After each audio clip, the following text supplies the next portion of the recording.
नमस्कार दोस्तों, चढ़ावा चोरी पर न योगी सरकार को जवाब देते बन रहा है, ना ही मोदी सरकार को जवाब देते बन रहा है। उत्तर प्रदेश से दिल्ली तक उबाल है। विपक्ष के सवालों के आगे सत्ता पक्ष पानी मांग रहा है। खिसियाहट में कभी विधायकों को सस्पेंड किया जा रहा है, कभी सदन से बाहर निकलवाया जा रहा है। I will terminate your membership. I will terminate your membership. अब चलिए यहाँ से बाहर। इनको पूरे सत्र के लिए बाहर निकाला जाता है। पूरे सत्र के लिए आपको बाहर निकाला जाता है। चलिए। उत्तर प्रदेश की विधानसभा 4 ही दिन की है। 2 दिन हो गए हैं, 2 दिन ऐसे ही कट जाएंगे, लेकिन संसद 13 तारीख तक चलेगी। उधर पनघट की डगर इतनी मुश्किल हो गई है कि प्रधानमंत्री और गृह मंत्री संसद आ ही नहीं रहे हैं। मल्लिकार्जुन खड़गे ने कहा कि बुलाओ तो सही, खड़े मोबाइल पर ही वीडियो बनाएंगे या संसद में भी आएंगे। लोकतंत्र में संसद में जवाब देना पड़ेगा।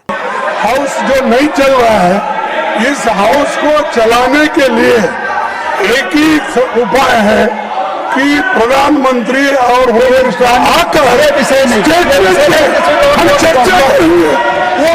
चलिए दोस्तों, वीडियो की शुरुआत उत्तर प्रदेश विधानसभा से कर लेते हैं। चढ़ावा चोरी पर यूपी विधानसभा में मामला गर्म हो गया।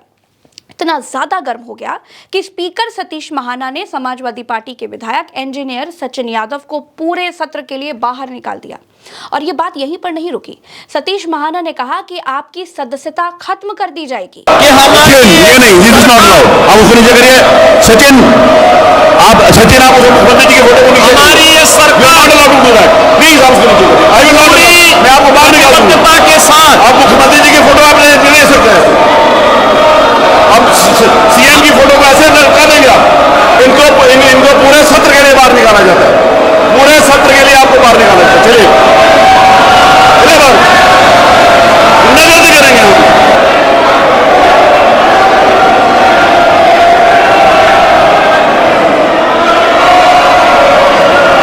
सचिन आप बाहर चलिए, मैं आपकी सदस्यता के लिए प्रस्ताव कर दूंगा, आपकी सदस्यता जाने के लिए। एथिक्स कमेटी को भेज के I will terminate your membership. I will terminate your membership. अब चलिए यहाँ से बाहर। जब योगी आदित्यनाथ बोल रहे थे तो समाजवादी पार्टी के विधायक इंजीनियर सचिन यादव चढ़ावा चोरी का मामला उठाकर सदन में विरोध कर रहे थे। विरोध की कितनी जगह भारतीय जनता पार्टी के लोकतंत्र में रह गई है वो तो आपको मालूम ही है। राजा के सामने सिर उठाने की सजा मिल गई, यानी इंजीनियर सचिन यादव बाहर निकालकर फेंक दिए गए। देखिए, चढ़ावा चोरी वाले मुद्दे पे हम लोग चाहते थे कि दूध का दूध पानी का पानी जो मुख्यमंत्री जी ने कहा था उस रिपोर्ट को सार्वजनिक किया जाए, उसको सदन के पटल पर उस पर चर्चा हो। और सरकार, बीजेपी सरकार, मुख्यमंत्री जी उससे बचना चाह रहे थे और इसीलिए उस पर चर्चा नहीं चाह रहे। चढ़ावा चोरी की बात जब भाजपा की तरफ बढ़ने लगी तो सतीश महाना डिफेंसिव मोड में चले गए।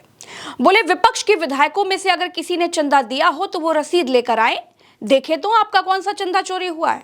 कितना मुझे अच्छा लग रहा है, मुझे कितना संतोष हो रहा है। शुहैब अंसारी साहब राम मंदिर की बात कर रहे, अच्छा लग रहा है कि उमर अली भाई भी राम मंदिर की बात कर रहे। मुझे और अच्छा लग रहा है कि शाहिद मंजूर साहब भी राम मंदिर की बात कर रहे। इन्होंने शुरुआत से लेकर आखिर तक सिर्फ राम मंदिर का विरोध किया है। अब में से किसी ने चंदा दिया हो तो रसीद लेकर आ जाए भाई यहाँ पे बीच में।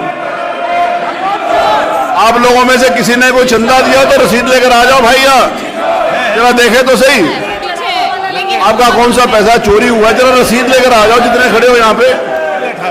भाई विषय बहुत सीरियस है। चढ़ावा चोरी हुआ है। चढ़ावा, लोगों की आस्था के साथ खिलवाड़ हुआ है। विधानसभा अध्यक्ष सतीश महाना की सीरियसनेस कितनी है ये आप खुद देख रहे हैं।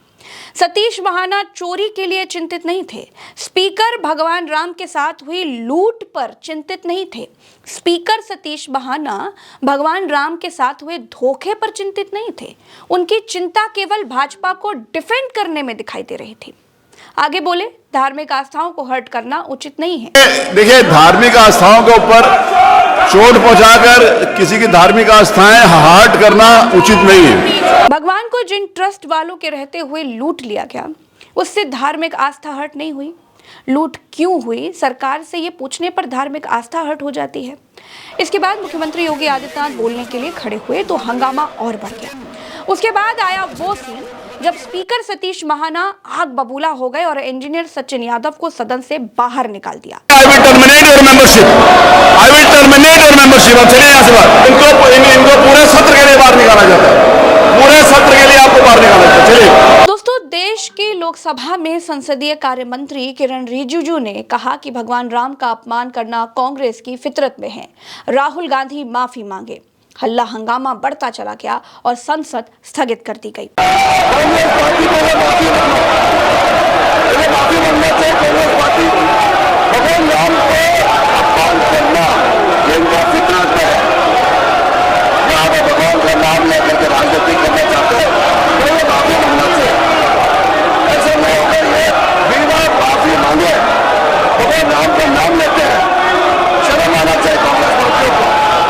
दोस्तों, भाजपा चारों तरफ से घिरी हुई है।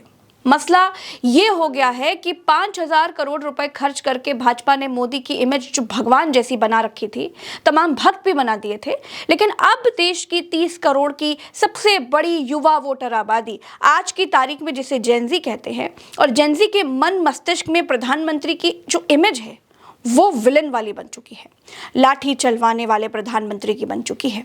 5,000 करोड़ की डेंटिंग पेंटिंग को 40 दिन के जंतर मंतर के धरने ने धो कर रख दिया। अब बच्चों के अकाउंट से राजा के खिलाफ बनाए गए वीडियोस डिलीट करवाए जा रहे हैं। गाली देने वाले बच्चों को प्रताड़ित किया जा रहा है। एक तरफ एक आदमी जो हमें फ्रेंड बुला बुला के रातों रील डाल रहा है, वहीं पे मेरी 4 रील को अनअवेलेबल इन इंडिया कर दिया गया है, और एक पोस्ट को अडल्ट सेक्सुअल एक्सप्लॉयटेशन और न्यूडिटी के तहत कम्युनिटी गाइडलाइंस वायलेट करने के तहत हटा दिया गया है। वो कौन सी पोस्ट है मैं आपको बताती हूँ। वो पोस्ट है जहां पे मैंने दिखाया है कि दिल्ली पुलिस ने मेरे पे कैसे बर्बरता करी, मेरी शर्ट फाड़ी और मुझे जमीन पे रगड़ा। 3 पिक्चर्स हैं जिनको हटा दिया गया है। प्रधानमंत्री ने खड़े मोबाइल से वीडियो बनाकर ये कहा कि उन्होंने गाली देने वाले बच्चों को माफ कर दिया है। फिर भी बच्चों पर एफआईआर ठोकी जा रही हैं। जिस राजा को गाली दी गई, जब उस राजा ने कह दिया कि गाली देने वालों को माफ कर दिया, तो फिर देश के थानेदारों की हिम्मत कैसे हो रही है भाई कि इस मामले में वो एफआईआर दर्ज कर ले। दोस्तों, एक बात को तो समझना होगा कि जो पुलिस होती है ना, वो हुक्म की तामील करती है। इसका सीधा सा मतलब यही है कि खड़े मोबाइल पर कुछ और कहा गया है और सेना को कुछ और करते रहने का हुक्म दिया गया है। लेकिन सही बात आपको अगर बताऊं दोस्तों, तो ये भी उल्टा पड़ता हुआ दिख रहा है। मेरे साथ फिलहाल इस वीडियो में इतना ही। चैनल को सब्सक्राइब कीजिएगा, वीडियो को शेयर कीजिएगा, अपनी राय कमेंट में बताइएगा। इजाज़त दीजिए। राम राम, दुआ सलाम, जय हिंद।